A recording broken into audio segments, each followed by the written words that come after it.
Let me introduce to you the new Dali and Matalino Diliman. Matalino Street, dito sa Matalino, Quezon City. Quezon City. So let's go. Siyempre normal yan. Marami tayong mura at di kalidad ng mga products. Kagaya ng Sting. Para sa mga taong taksil. Emperador. Paborito ni Mang Kanor. At siyempre, kung may Sprite, meron silang sariling brand. Ang pangalan is Card, saka welfare. Okay. Tingnan natin ang bagong bukas na Dali para mo ito gamitin. Ganyan. Ito yung basket. Ano?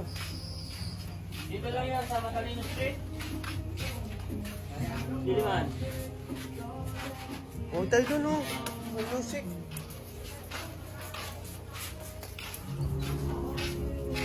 Makakatulong ko sa mga taong nagtitipid. Dahil alam nyo ba ang Dali? Ito sana yung re-regalo ko kay Mojito. Norilyn. Kaso, no way.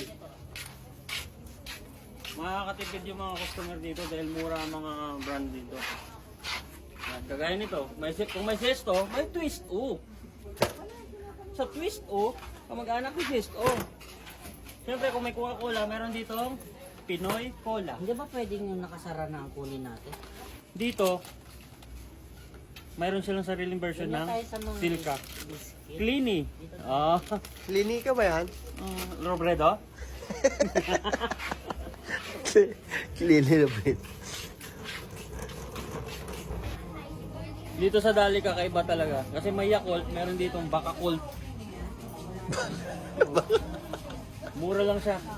Magkano? Masarap. Ano siya? 250 isa. 50? Tapos 40 pesos? Guys, salamat sa Dali. Di ako nanalo ng premyo. Nag-grocery lang kami. Thank you!